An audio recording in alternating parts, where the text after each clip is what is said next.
Hello, একটা request ছিল।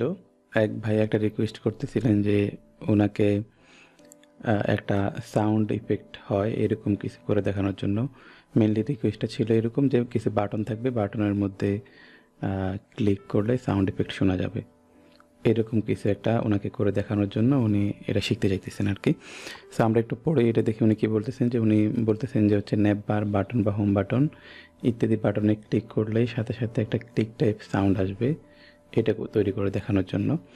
So আমি আসলে এটা 1 মান্থ হয়ে গেছে। আমি অন্যান্য প্রজেক্টে অনেক বেশি ব্যস্ত থাকার কারণে আসলে ইউটিউবে ফোকাস করতে পারি না। তাও মাঝে, মাঝে যদি পারি আসি ১ টা ২ টা ভিডিও দেই। এছাড়া কতগুলা ভিডিও আপলোড হইছে, সবগুলো আসলে অটোমেটেড ভিডিও। আ সো এখন এই ভিডিওটা একটু করে দেখাই। আ একটু চেষ্টা করে যাচ্ছি ওনাকে একটু হেল্প করার জন্য। বাট এগেইন সরি, আমি অনেক লেট করে দিতেছি। ওকে, সো আমি একটা এক্সাম্পল ওনার জন্য রেডি করছি এরকম। এখানে আমি দেখতেছি যে এখানে আমার একটা মেনু আছে, একটা মেনু তৈরি করে নিছি। সো মেনুটাতে যদি দেখেন যে বাটনগুলা একটু টেকটাইল, মানে একটু 3D মনে হচ্ছে, ক্লিকি ভাব আছে আরকি। তো এইখানে আমরা সাউন্ডটা এড করছি।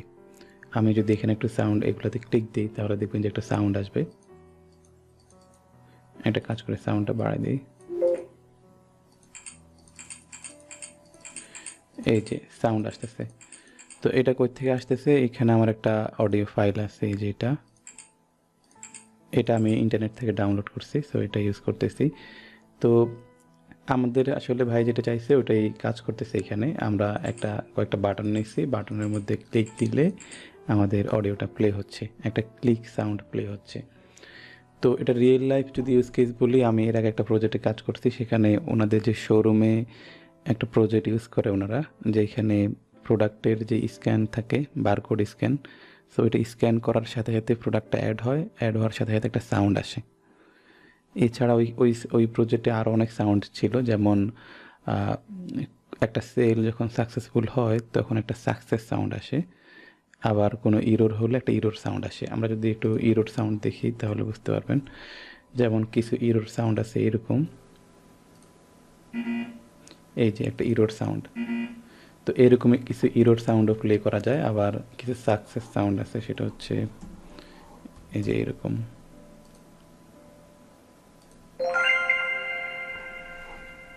হ্যাঁ, এরকম কিছু সাউন্ড আছে। তো ভাই যেটা জানতে চাইছেন বা যেটা শিখতে চাইতেছেন, এটা কিন্তু খুবই ভালো একটা জিনিস। এগুলা রিয়েল লাইফে অনেক ইউজ কেস আছে। একদম একেবারে প্র্যাকটিক্যাল একটা জিনিস। তো আমি একটু কোডে যাই। কোডে কীভাবে এটা কাজ করে একটু বোঝানোর চেষ্টা করি। প্রথমত আমাদের একটা অডিও ফাইল নিতে হবে। এটা আমরা যেই ফোল্ডারে ইচ্ছে সেখানে রাখতে পারি এবং ওইভাবে হচ্ছে আমরা পাথটা সেট করব যখন ইউজ করব তখন। তো আমার এখানে জাস্ট একটা সিম্পল মেনু আছে। আমি এটা একদম HTML CSS দিয়ে ডিজাইন করে নিছি জাস্ট। তো আমাদের মেইন কাজটা হচ্ছে আমাদের জাভাস্ক্রিপ্ট পার্টে। সো জাভাস্ক্রিপ্টে যদি আমরা আসি দেখবেন যে একটু জুম আউট করি। জাভাস্ক্রিপ্টে আমরা কি করছি, আমাদের যে অডিও ফাইলটা আছে এটাকে ধরছি। এটাকে ধরে একটা ভেরিয়েবল রাখছি। এরপরে আমাদের সবগুলা বাটনটাকে ধরছি। এই যে বাটনগুলার ক্লাস কিন্তু এটা টেকটাইল বাটন। বাটনগুলোর উপর একটা লুপ চালাইছি এবং লুপের মধ্যে আমরা অন ক্লিক ইভেন্টে আমাদের যেই সাউন্ডটা আছে ওটাকে প্লে করে দিতেছি। খুবই একটা সিম্পল কাজ। আমরা জাস্ট বাটনগুলার অন ক্লিকে, মানে ক্লিক ইভেন্টে বাটনটার ক্লিক ইভেন্টে আমরা সাউন্ডটাকে প্লে করতেছি। একেবারে সিম্পল। সো এই কাজেই হচ্ছে আমাদের যেটা রিকোয়ারমেন্ট ছিল এটা ফুলফিল করতেছে। আবার আমি যে এক্সাম্পলের কথা বললাম, রিয়েল এক্সাম্পল, যে প্রজেক্টে কীভাবে কাজ করতেছিল সেটা হচ্ছে আমরা একটা কাজ করতেছি। ফর এক্সাম্পল আমাদের একটা প্রোডাক্ট স্ক্যান হয়েছে। স্ক্যান হওয়ার পর যখন এটা সাকসেস হচ্ছে তখন যাই আমরা এরকম অডিওটাকে ধরে জাস্ট প্লে করে দিছি। জাস্ট এতটুকুই সিম্পল। সো নাইস, আমরা আবার একটু দেখি যে কাজ করতেছে। তো এইখানে যেই অডিও ফাইলের যে নামটা দেখতেছি এটা আমাদের সেম ফোল্ডারে আছে, এই জন্য এখানে কোনো পাথ দিতে হয় নাই। আর যদি সেম ফোল্ডারে না থাকে তাহলে এখানে ফোল্ডারের নাম দিয়ে এইভাবে করে দিতে হবে, তাহলেই কাজ করবে। সো আমরা একটু আরেকটা জিনিস দেখি একটু। আমরা যেহেতু অডিও দেখতেছি, সো আমরা একটু অডিওর HTML ট্যাগগুলো একটু দেখি। সো HTML কিছু অডিও ট্যাগ আছে যে অডিও নিয়ে কাজ করার জন্য। HTML অডিও ট্যাগ যদি এখানে যাই তাহলে দেখতে পারবেন আমি একটু জুম দিই। সো এইখানে এই যে HTML এর অডিও ট্যাগ আছে, এটার ভিতরে যাই, এই যে অডিও ট্যাগ। তো এই অডিও ট্যাগে দেখেন এখানে একটা অ্যাট্রিবিউট আছে কন্ট্রোল। সো এই কন্ট্রোলসের কারণে কিন্তু আমাদের এখানে এই কন্ট্রোলটা আসছে। কন্ট্রোল বলতে এই যে আমরা এখানে প্লে করতে পারবো, সাউন্ড কমাইতে পারবো, বাড়াইতে পারবো, এই জিনিসগুলো আসছে এটার কারণে। আমি একটু সাউন্ড একটু কমাই দিয়ে এটা প্লে করি, এই যে প্লে হচ্ছে। আমি এখান থেকেও সাউন্ড কমাইতে পারি, ফর এক্সাম্পল। আচ্ছা, এখান থেকে বাড়াই দিই কম্পিউটার থেকে, এখান থেকে সাউন্ডটা কমাই দিলাম।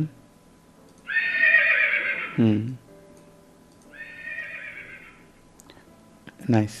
তো আমি যদি এখন এখান থেকে এটা সরাই দিই, এবার যদি রান দিই, তাহলে দেখবেন যে কিছুই দেখা যাচ্ছে না, কারণ কন্ট্রোলটাই নাই। আবার দিলাম, ওকে। আর এইখানে দেখতেছি যে অডিও ট্যাগের ভিতরে আমার কতগুলা সোর্স আছে, দুইটা সোর্স আছে, একটা MP3 আর একটা হচ্ছে OCC, ওকে। তো এটা মূলত লাগতেছে কারণ আমার যত রকমের ফরম্যাট আছে সবগুলো ফরম্যাট আমি এখানে দিয়ে দিতেছি, যাতে করে ব্রাউজার আসলে সবগুলাই সাপোর্ট করে। কারণ দেখা যাচ্ছে যে কিছু ব্রাউজার MP3 সাপোর্ট করে না, তখন তারা এটা নিয়ে কাজ করবে। আবার যারা MP3 সাপোর্ট করে তারা MP3 নিয়ে কাজ করবে। মূলত ব্রাউজার প্রথমটা মানে প্রথম যেটা পাবে, যেটা সাপোর্টেড পাবে সেটা নিয়ে কাজ করবে, আর পরের দিকেরগুলো আর দেখবে না আর কি। সো সবগুলা ব্রাউজারে সাপোর্ট দেওয়ার জন্য আমাদেরকে সবগুলা ফরম্যাটে দিয়ে দিতে হয় আর কি। ওকে, সো এখানে আসি এবার আর কি আছে দেখি। এইখানে এই যে এটা মেনশন করতেছে কন্ট্রোলগুলো কীভাবে কাজ করে, সোর্স কীভাবে কাজ করে এটা দেখাচ্ছে। এই যে অল্টারনেটিভ অডিও ফাইল দিতে হয় যাতে করে ব্রাউজার চয়েস করতে পারে, এই জন্য। সো এখানে অটো প্লের কথা বলতেছে, মানে অটোমেটিক অডিওটা প্লে করা শুরু করবে। বাট অটো প্লে কিন্তু সব ব্রাউজারে সাপোর্ট করে না। হ্যাঁ, সো এটা আবার মেনশন করা আছে। সো আমরা যদি অটো প্লে করতে চাই, যে আমাদের ওয়েবসাইটে যাওয়ার সাথে সাথে অটোমেটিকলি একটা অডিওটা প্লে করা শুরু করবে, কোনো ক্লিক দেওয়া লাগবে না, তখন আমাদের এই অ্যাট্রিবিউটটা দিতে হবে। বাট মাথায় রাখতে হবে যে অটো প্লে কিন্তু সব জায়গায় সাপোর্ট করে না, সেক্ষেত্রে আমাদের জাভা স্ক্রিপ্টের হেল্প নিতে হবে। জাভা স্ক্রিপ্টের একটা প্লে, মানে আমরা যেটা দেখছি যে আমাদের কোডে, এই যে এটা, এই মেথডের হেল্প নিতে হবে। আমাদের ডকুমেন্টটা লোড হয়ে যাওয়ার সাথে সাথে আমরা এইভাবে করে প্লে করে দিব। ওকে, সো এখানে যে অটো প্লের কথা বলতেছে, মিউট করে রাখা যায় এটা কথা বলতেছে। আর ব্রাউজার অডিও ট্যাগটা কিন্তু সব ব্রাউজারে সাপোর্ট করে।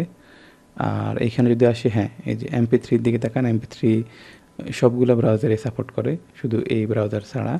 তার মানে আমরা যে একটু আগে দেখলাম যে আমাদের সবগুলা সোর্স দিয়ে দিতে হবে, আসলে ব্যাপারটা তা না।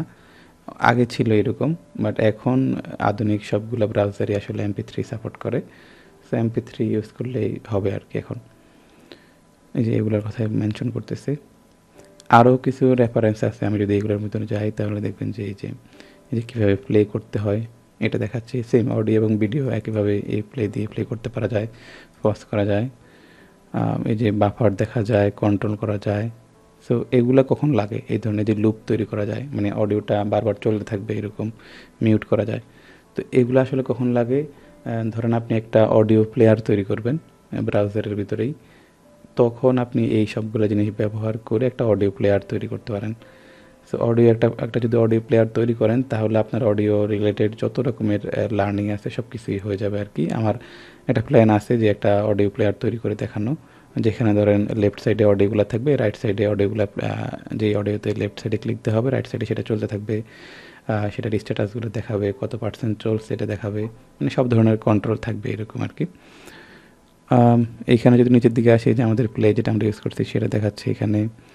আমরা যদি এখানে এই যে এখানে একটা জিনিস দেখেন যে এখানে হচ্ছে এই যে প্রোগ্রেস দেখা যাচ্ছে, তারপরে এই যে পজ দেখা যাচ্ছে। আমরা যদি এইটার ভিতরে যাই, আমরা যদি এখানে যাই, ওকে, তো এখানে ভিডিও আছে, সেম অডিও এইভাবে পজ করা যায়। ফর এক্সাম্পল, আমি চাইতেছি যে আমি একটা অডিও আমার ওয়েবসাইটে আছে, ওই অডিওটা যদি আমি চাইতেছি যে সব ইউজার এই অডিওটা অবশ্যই শুনতে হবে, পুরোটাই শুনতে হবে। বাট কেউ যদি অডিওটা পজ করে দেয়, তাহলে আমার কাছে যদি একটা নোটিফিকেশান আসে, তাহলে আমি এটা কীভাবে করব, এটাও কিন্তু এইভাবে কন্ট্রোল করা যাবে। সো এই যে আমি এটা চালাচ্ছি, এটা চলতেছে, আমি যখন এটা হচ্ছে পজ করব, এই যে ধরে ফেলছে যে আমি এটা পজ করছি। সো এখানে হয়তো একটা অ্যালার্ট দেখাচ্ছে, অ্যালার্টের জায়গায় আমি হয়তো আমার কাছে একটা ইমেল পাঠাইলাম বা একটা SMS পাঠাই দিলাম, বা ডাটাবেজে একটা ট্র্যাক রাখলাম। সো এভাবে কিন্তু সব কিছুই কন্ট্রোল করা যায় আর কি জাভাস্ক্রিপ্টের থ্রুতে। সো আমাদের যদি হচ্ছে অডিও রিলেটেড লার্নিংয়ের প্ল্যান থাকে, তাহলে আমার সাজেস্ট হচ্ছে ট্রাই করা একটা অডিও প্লেয়ার তৈরি করা। আর আমি এই যে এখানে যেটা ইউজ করছি এটার সোর্স কোড দিয়ে দিব। সো সোর্স কোড দেখে হচ্ছে প্র্যাকটিস করতে পারবেন, সিম্পল এই জিনিসটা ট্রাই আউট করতে পারবেন। আর ইন ফিউচার আমি ট্রাই করবো একটা অডিও প্লেয়ার তৈরি করে দেখানোর জন্য। So thanks.